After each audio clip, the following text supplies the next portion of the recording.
ತಾರಮ್ಮ ಮಾತಾಡ್ತಾರೆ. ಎಲ್ರಿಗೂ ನಮಸ್ಕಾರ. ಹೊಸ ಕ್ಯಾಲೆಂಡರ್ ವರ್ಷದಲ್ಲಿ ಹೊಸ ಒಳ್ಳೆಯ ಹೆಸರು ಲಕ್ಷ್ಮೀ ಪುತ್ರ. ಅವನಾಗಲೇ ಹೇಳ್ದ ಚಿಕ್ಕಣ್ಣ, ಡೈರೆಕ್ಟ್ರ್ AP ಅರ್ಜುನ್ ಕೂಡ ಹೇಳಿದರು. ಒಂದು ಅರ್ಥದಲ್ಲಿ ತಾಯಿ ಲಕ್ಷ್ಮಿ ಅವನ ಪುತ್ರ, ಇನ್ನೊಂದು ಅರ್ಥದಲ್ಲಿ ಲಕ್ಷ್ಮೀ ಪುತ್ರ. ಸೊ ಇದು ಆ್ಯಕ್ಚುಲಿ ರಿಯಲ್ ಲಕ್ಷ್ಮೀ ಪುತ್ರ ಆಗೋದು ಈ ಸಿನಿಮಾ ಆದಮೇಲೆ. ಇಲ್ಲಿ ಬಲಗಡೆ ಕೂತಿದ್ದಾರಲ್ಲ AP ಅರ್ಜುನ್ ಮತ್ತು ಶ್ರೀಮತಿ ಅರ್ಜುನ್ ಅವರು ಮತ್ತು ರವಿ ಕಿರಣ್ ರವರು, ಇವ್ರುಗಳಾಗೋದು ನಿಜವಾದ ಲಕ್ಷ್ಮೀ ಪುತ್ರರು. ಆದರೂ ನನಗೊಂದು ಹೇಳಿದ್ದಾರೆ, ತುಂಬ ಗೆದ್ದು ತುಂಬ ಚೆನ್ನಾಗದೆ ಚಿಕ್ಕಣ್ಣ. ನಿಂಗೆ ಹೇಳಿದಾರೋ ಇಲ್ವೋ ಗೊತ್ತಿಲ್ಲ, ನನಗೆ ಮಾತ್ರ ಹೇಳಿದ್ದಾರೆ ಶೇರ್ ಮಾಡ್ತೀವಿ ಲಾಭದಲ್ಲಿ ಅಂತ. ಬರ್ಸ್ಕೋಬೇಕಾ? ಕರೆಕ್ಟ್ ಮಾತಲ್ಲಿ ನಂಬೇಡಿ, ಬರ್ಸ್ಕೊಳ್ಳಿ ಅಂತೀಯನ್ನೇ ಬುದ್ಧಿವಂತ. ನನಗೆ ತುಂಬ ದಿನದ ಮೇಲೆ ಒಂದು ಒಳ್ಳೆಯ ಕಥೆಯನ್ನು ಕೇಳಿದೆ, ಒಂದು ಒಳ್ಳೆಯ ಸ್ಕ್ರಿಪ್ಟ್ ಕೇಳಿದೆ. ಸ್ಕ್ರೀನ್ ಪ್ಲೇ ಅದ್ಭುತವಾಗಿ ಮಾಡಿದ್ದಾನೆ ಅರ್ಜುನ್. ನನಗೆ ಅಫ್ಕೋರ್ಸ್ ಇತ್ತೀಚೆಗೆ ಒಂದೆರಡು ಸಿನಿಮಾಗಳಲ್ಲಿ ಚೆನ್ನಾಗಿ ರೋಲ್ ಅಂತ ಹೇಳಿ ಅದು ನನಗೆ ಸ್ವಲ್ಪ ಸ್ಯಾಟಿಸ್ಫ್ಯಾಕ್ಷನ್ ಆಗದೇ ಇರೋದ್ರಿಂದ ಹೆಚ್ಚು ಸಿನಿಮಾಗಳನ್ನ ನಾನು ಒಪ್ಕೊಳ್ಳೋಂಥ ಕೆಲಸ ಮಾಡ್ತಿಲ್ಲ. ಅದಕ್ಕೆ ಅರ್ಜುನ್ ಕೇಳಿದಾಗ ಸ್ವಲ್ಪ ದಿನ ಅದು ಅಂದರೆ ನಾನು ಮಾಡೋದಿಲ್ಲ ಅಂತೆಲ್ಲ ಹೇಳಿದೆ. ಇಲ್ಲ ಇಲ್ಲ, ನೀವು ಕತೆ ಕೇಳಿ ಕತೆ ಕೇಳಬೇಕಾ? ಯಾಕಂದರೆ ಈಗೆಲ್ಲರೂ ಏನು ಮಾಡ್ತಾರೆ ಅಂದರೆ ಬಾಂಡೆಡ್ ಸ್ಕ್ರಿಪ್ಟ್ನ ಕೊಟ್ಬಿಡ್ತಾರೆ, ಅದನ್ನು ಓದ್ಕೊಳ್ಳಿ ಅಂತ ಹೇಳೋರೆ ತುಂಬ ಜನ ಜಾಸ್ತಿ. ಕತೆ ಹೇಳಲಿಕ್ಕೆ, ಪ್ರೆಸೆಂಟ್ ಮಾಡಲಿಕ್ಕೆ ಒಂದೊಂದು ಸತಿ ಹಿಂಜರಿಕೆ ಇದ್ದು ಅವ್ರು ಆ ಥರ ಮಾಡ್ತಾರೆ, ಒಂದು ಸತಿ ಕತೆ ಹೇಳ್ತೀನಿ ಅಂತಲೂ ಬರ್ತಾರೆ. ಅರ್ಜುನ್ ಮತ್ತು ಡೈರೆಕ್ಟ್ರು ಇಬ್ಬರು ಮನೆಗೆ ಬಂದಾಗ ಅಫ್ಕೋರ್ಸ್ ಕತೆ ಹೇಳಲಿಕ್ಕೆ ಸ್ಟಾರ್ಟ್ ಮಾಡಿದ್ರು. ಧರ್ಮ ಹೇಳಿದಾಗೆ ಮತ್ತು ಕುರಿ ಹೇಳಿದಾಗೆ ಒಂಥರ ಟೋಟಲಿ ಕಾಮಿಡಿಯಲ್ಲಿ ಕಥೆಯನ್ನು ಹೇಳ್ತಾ ಅದು ಹೇಗಾಗುತ್ತೆ ಅಂತಂದರೆ ಪಿಕ್ಚರ್ ಮುಗಿಯೋಷ್ಟರಲ್ಲಿ ಇಮಿಡಿಯೇಟಾಗಿ ಎಲ್ಲರೂ ಫೋನ್ ಆನ್ ಮಾಡಿಕೊಂಡು ಅವ್ರ ತಾಯಿಗೆ ಫೋನ್ ಮಾಡ್ತಾರೆ. ಅದನ್ನು ಮಾತ್ರ 100% ಸತ್ಯ. ಬಹುಶಃ ನೀವೆಲ್ಲರೂ ಅದು ನೋಡ್ತೀರಿ, ಸಾಕ್ಷಿ ಸಮೇತವಾಗಿ ನೋಡ್ತೀರಿ ಥಿಯೇಟ್ರಲ್ಲಿ. ಎಷ್ಟು ಚೆನ್ನಾಗಿ ಪ್ರೆಸೆಂಟ್ ಮಾಡಿದ್ದಾನೆ ಅಂತಂದರೆ, ಚಿಕ್ಕಣ್ಣನ ರೋಲ್ ಬಹುಶಃ ಚಿಕ್ಕಣ್ಣನ ಬಿಟ್ಟರೆ ಇನ್ಯಾರೂ ಸೂಟ್ ಆಗೋದೇ ಇಲ್ವೇನೋ. ಕತೆ ಹೇಳ್ತಾ ಇರ್ಬೇಕಾದ್ರೆ ನನಗೇನು ಫಸ್ಟ್ ಚಿಕ್ಕಣ್ಣ ಅಂತ ಹೇಳಿದ್ದಿಲ್ಲ. ಚಿಕ್ಕಣ್ಣ ಅದಕ್ಕೆ ಮುಂಚೆ ನಂಗೆ ಫೋನ್ ಮಾಡಿ ಹೇಳಿದ್ದ, ಬಟ್ ನಾನು ಇದೇ ಕಥೆಯನ್ನು ನನಗೆ ಗೊತ್ತಿರಲಿಲ್ಲ.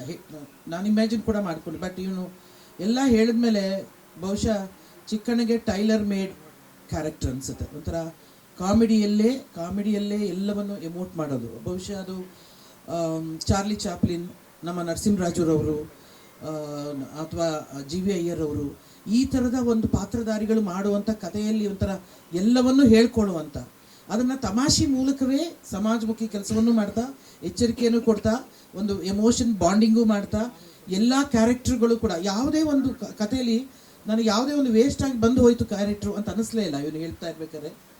ನನಗೆ ತುಂಬ ತುಂಬ ತುಂಬ ಖುಷಿ ಅನ್ನಿಸ್ತು ಆ ಕತೆ ಕೇಳಿ. ನಾನು ಅದೇ ಅಂದೆ, ನಾನು ಯೂಶಲಿ ಅಳಬಾರ್ದು ಅಂದ್ಕೊಳ್ತೀನಿ. ಯಾಕಂದರೆ ನಾನು ಹತ್ರ ಒಂಥರ ಎಲ್ಲರೂ ನೀನು ಅಳ್ಬೇಡ ಅಂತಾರೆ, ಅದಕ್ಕೋಸ್ಕರ ಅಳಬಾರ್ದು ಅಂದರೆ ನಾನು ತಡ್ಕೊಳ್ಳೋಕ್ಕೆ ಆಗಿಲ್ಲ. ಲಾಸ್ಟ್ 20 ಮಿನಿಟ್ಸ್ ಅಫ್ಕೋರ್ಸ್ ಒಳ್ಳೊಳ್ಳೆ ಲೊಕೇಶನನ್ನು ಆರಿಸಿದ್ದಾನೆ. ಅದರಲ್ಲೂ ವಾರಣಾಸಿ, ಇಡೀ ಕ್ಲೈಮ್ಯಾಕ್ಸ್ ಆಗೋದು ವಾರಣಾಸಿ. ಇದರಲ್ಲಿ ಎಲ್ಲರ ಮನುಷ್ಯನ ಜೀವನದಲ್ಲಿ ಕ್ಲೈಮ್ಯಾಕ್ಸ್ ಆಗೋದು ವಾರಣಾಸಿಲಿ, ಕಾಶಿಲಿ.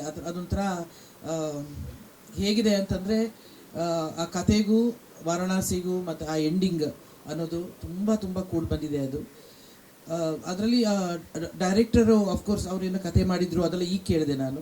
ಬಹುಶಃ ಕತೆ ಅರ್ಜುನ್ ಹೇಳ್ತಾ ಇದ್ರು, ಆ್ಯಕ್ಟ್ ಮಾಡ್ತಾ ಇದ್ದಿದ್ದು ಪಕ್ಕದಲ್ಲಿ ಡೈರೆಕ್ಟ್ರು ಫುಲ್ ಎಕ್ಸ್ಪ್ರೆಷನ್ ಕೊಡ್ತಾಯಿದ್ರು ಅವರು.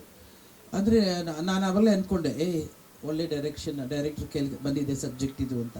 ಯಾಕಂದರೆ ಪ್ರತಿಯೊಂದು ಸೀನ್ ಹೇಳ್ಬೇಕಾದ್ರು, ಪ್ರತಿಯೊಂದು ಕ್ಯಾರೆಕ್ಟರ್ ಹೇಳ್ಬೇಕಾದ್ರು ಸ್ವಾಮಿಗಳು ಅವರ ಎಕ್ಸ್ಪ್ರೆಷನ್ ತೋರಿಸ್ಕೊಂಡು ಹಿಂಗೆಲ್ಲ ಆ್ಯಕ್ಟ್ ಮಾಡ್ತಾಯಿದ್ರು. ತುಂಬ ಖುಷಿ ಅನ್ನಿಸ್ತು ನನಗೆ. ಅಂದರೆ ಎಸ್, ಒಂದು 2025ಗೆ ನನ್ನ ಚಿತ್ರಜೀವನದಲ್ಲಿ ಒಂದು ದೊಡ್ಡ ಪಾತ್ರದ ಜೊತೆಗೆ, ದೊಡ್ಡ ಕಥೆ ಜೊತೆಗೆ, ಅದ್ಭುತವಾದ ಸ್ಕ್ರಿಪ್ಟ್ ಜೊತೆಗೆ, ಸ್ಕ್ರೀನ್ ಪ್ಲೇ ಜೊತೆಗೆ, ಒಳ್ಳೆಯ ಪ್ರೊಡಕ್ಷನ್ ಜೊತೆಗೆ ನಾನು ಇದ್ದೀನಿ ಅನ್ನೋದು ತುಂಬ ಖುಷಿ ಅನಿಸುತ್ತೆ.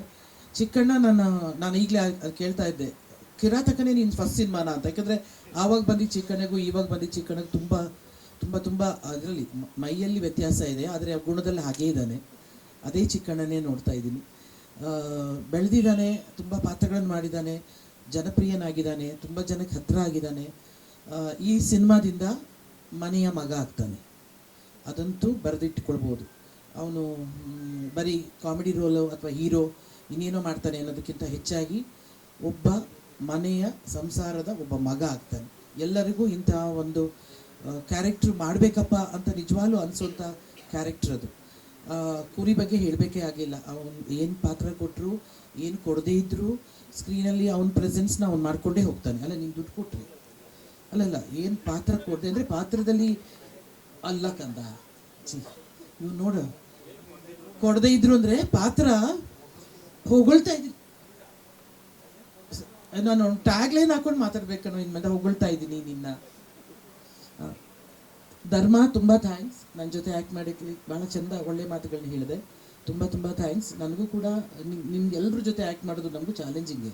ಸಾಮಾನ್ಯದವರಲ್ಲ ನೀವೆಲ್ಲ, ಆದ್ದರಿಂದ ನಾನು ಸ್ವಲ್ಪ ಹುಷಾರಾಗಿ ಆ್ಯಕ್ಟ್ ಮಾಡಬೇಕು. ಆ್ಯಂಡ್ ಮತ್ತೊಮ್ಮೆ ಶ್ರೀಮತಿ ಅರ್ಜುನ್, ಅನ್ನಪೂರ್ಣ ಅರ್ಜುನ್ ರವರಿಗೆ ಮತ್ತು ರವಿಕಿರಣ್ ಮತ್ತು ನಮ್ಮ AP ಅರ್ಜುನ್ ಆಗಲೇ ಹೇಳಿದಾಗೆ ಶೇರನ್ನು ಖಂಡಿತ ಕೊಟ್ಟಾಗ ನಾನು ನಿಮಗೆಲ್ಲರಿಗೂ ಶೇರ್ ಮಾಡ್ತೀನಿ ಅಂತ ಹೇಳಿ, ಲಕ್ಷ್ಮೀಪುತ್ರ ಒಳ್ಳೆಯದಾಗಲಿ, ಒಳ್ಳೆ ಯಶಸ್ಸಾಗಲಿ. ಇವತ್ತು ಒಳ್ಳೆ ಗಳಿಗೆಯಲ್ಲಿ ಪ್ರಾರಂಭ ಮಾಡಿದ್ದಾರೆ. ಇದು ದೊಡ್ಡ ಯಶಸ್ಸಾಗಲಿ. 2020-25 ಮೊಟ್ಟ ಮೊದಲ ಸೂಪರ್ ಹಿಟ್ ಸಿನಿಮಾ ಆಗಲಿ ಇದು ಅಂತ ನಾನು ಆಚರಿಸ್ಕೊಳ್ತೀನಿ. ತುಂಬ ಅನೇಕ ಕನ್ನಡ ಚಿತ್ರಗಳು ಬರ್ತಿದೆ. ಎಲ್ಲ ಚಿತ್ರಗಳು ಯಶಸ್ವಿ ಜೊತೆಗೆ ನಮ್ಮ ಚಿತ್ರ ಕೂಡ ಯಶಸ್ವಿ ಸಾಲಿನಲ್ಲಿ ಸಾಗಲಿ ಅಂತೇಳಿ ನಾನು ಕೇಳ್ಕೊಳ್ತೀನಿ. ನಮಸ್ಕಾರ.